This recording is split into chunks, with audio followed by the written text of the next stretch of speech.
Well, good afternoon, ladies and gentlemen. I would like to acknowledge the land that we're meeting on today and the land that I represent, the land of the Gadigal and Wangal people of the Eora Nation, and pay my respects to their elders, both past and present.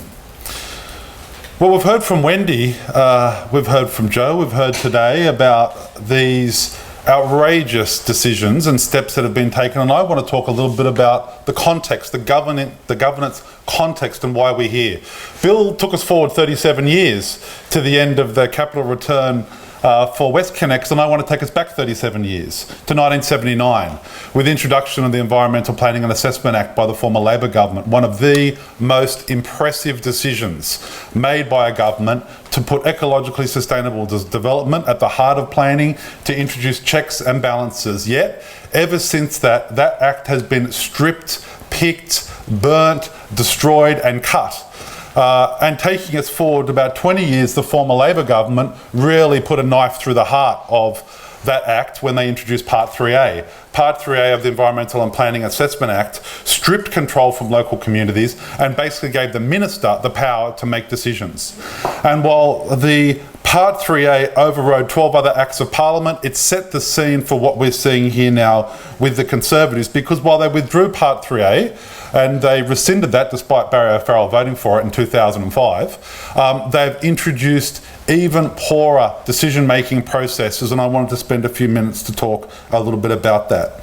But there have been some victories. In 2013, you'll remember, the former Planning Minister tried to introduce the new Planning Act, which basically introduced code assessment, stripped ecologically sustainable development from the Act, and it was defeated. The Liberals could not get it through the upper house of the state parliament. So we have had wins. But at the same time, just recently, both Labor and Liberal united to support the Greater Sydney Commission, chaired by Lucy Turnbull, and their powers will strip councils of whatever power they do have. They can rewrite planning legislation for local and regional areas, and it sets a very worrying precedent which allows the state government to feel like they can get away with this process. And interestingly, talking about Part 3A, which was introduced under Premier Yema by Frank Sartor, he has now been appointed to join Lucy Turnbull as a commissioner for the Greater Western Sydney Commission, to join in the bipartisan approach which the government is hoping to build around planning and development.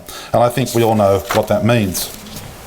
The government has replaced Part 3A with an even worse measure, state significant development and state significant infrastructure, which is just Part 3A on steroids. The ability to hold governments to account, of course, is important, and ICAC, an organisation which I've spent many years fighting for, said in a 2012 submission in reference to planning decisions, and I quote, limited availability of third-party appeal rights, and that means citizens being able to go to court to challenge these, under the EPA Act means an important check on executive government is absent. Not only absent, but a gaping chasm, which the government and their developer and finance and infrastructure mates are driving a truck through.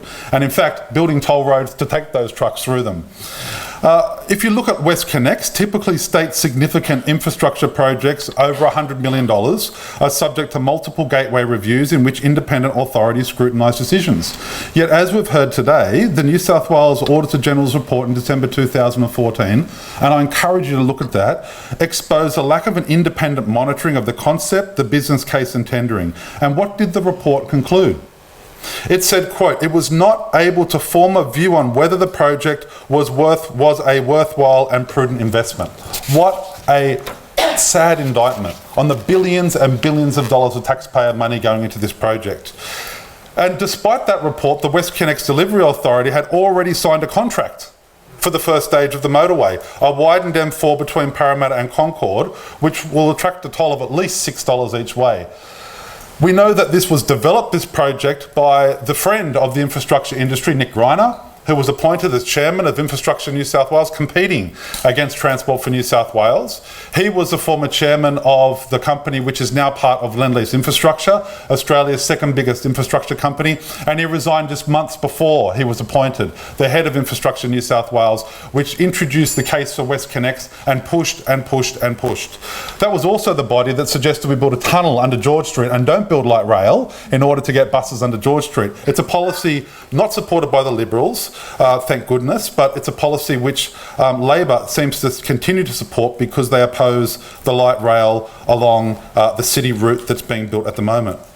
But this is not the issue. The politics is not the issue. The issue really is the fact that thousands and thousands of people have opposed this project. The government has made commitments to contracts before even the consultation process is finished.